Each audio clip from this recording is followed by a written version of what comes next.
época dessa da UTI aí do banho e tal, você acorda meio mal, foi quando foi a pior que eu tive, a pior. Que a minha mãe, eu entrei, sei lá, entrei roxo já, sem conseguir respirar. E mãe é mãe, né, meu? A mãe sempre é a mais forte. Ela vai até o final com você, foi até a porta e eu me esforçando para não apagar perto da minha mãe. Daí na hora que eu apaguei, daí minha mãe deixou. Apaguei não, que eu passei a porta da UTI, ela deixou de demonstrar força, já vi que caiu uma lágrima, daí eu já desmaiei. Só que eu desmaiei e saí do meu corpo. E, tipo assim, eu contei essa história no The Noite e pro Jorge Versilo, né? Que ele tava contando essas histórias. O Sei. Danilo tirou sarro de mim. Meu Deus do céu, durante 2 meses. Aí ficava no camarim assim, você tá vendo alguém aqui? Uma impressão minha. Eu vou contar o porquê. Porque assim, ele. é, quando eu me vi, eu tava deitado. Um médico queria fazer a traqueostomia em mim. Eu tava me vendo de cima. Eu falei, caralho, velho, eu tô morto. Aí ele queria fazer a traqueostomia, pediu um material, tipo, 2 enfermeiros aqui, 2 aqui, e um cara segurando minha cabeça, falando, calma, vai ficar tudo bem, não sei o quê. Um rapaz negro, né? Eu não lembro o nome. Eu sempre que eu conto essa história, eu dou um nome pra pessoa. O fulano tava segurando minha cabeça. Aí,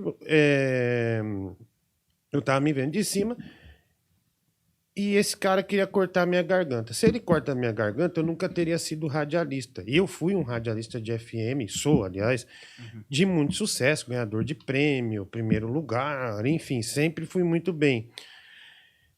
E, cara, aí chegou uma mulher, né? Uma mulher pequena, de 1 metro, uma japonesa, de 1,49 m, 1,50 m e tal. E ela viu a situação. Ela viu que o cara ia fazer a traqueostomia, era aqueles caras jovens, né, que estavam na UTI de madrugada, o médico jovem, e ela falou assim: não faça isso dele, mas ele não tá respirando. E eu vendo tudo isso de cima. E o cara lá com a minha cabeça. Eu falei: caramba, bicho, que merda. E daí ela falou: não, não, traz a injeção. Acho que trouxeram adrenalina. Eu sei que deram 2, 3 injeções na minha barriga. E nesse momento que deram as injeções, eu vomitei. Na hora que eu vomitei, eu voltei. Uhum. Voltei e tal, daí botaram os trecos lá na cara, e depois de um tempo eu acordei. Enfim, fui salvo. E aí, cara, nessa época meu pai trabalhava numa multinacional, que era na época Panasonic, Uhum. que, meu, a novidade era o videocassete 4 cabeças, tinha o Walkman, não sei o quê. Daí eu falei: ah, pai, dá um presente para cada um que ajudou. A gente, não, o pai vai dar um presente, não sei o quê. Daí eu comecei a falar: ah, é a enfermeira tal, não sei o quê, tal, tal, tal. E o nome do cara. Daí ela falou: como assim o nome dele? Eu falei: o fulano. Eu falei: ele ficou segurando minha cabeça, falou pra mim que pra eu ficar calmo, que ia dar tudo certo. Ele foi muito legal comigo. Ela falou: não, ele morreu tem 3 meses do acidente de moto. O cara que tava me adulando lá, falando que ia ficar tudo calmo, tinha Caramba. morrido. E ela ficou impressionada. Ela falou: você tá brincando, mas era ele mesmo? Eu falei: era, não é assim, assim, assim. Ela começou, tipo, meio que o olho ficou arregalado, meio que cheio de lágrima e tal.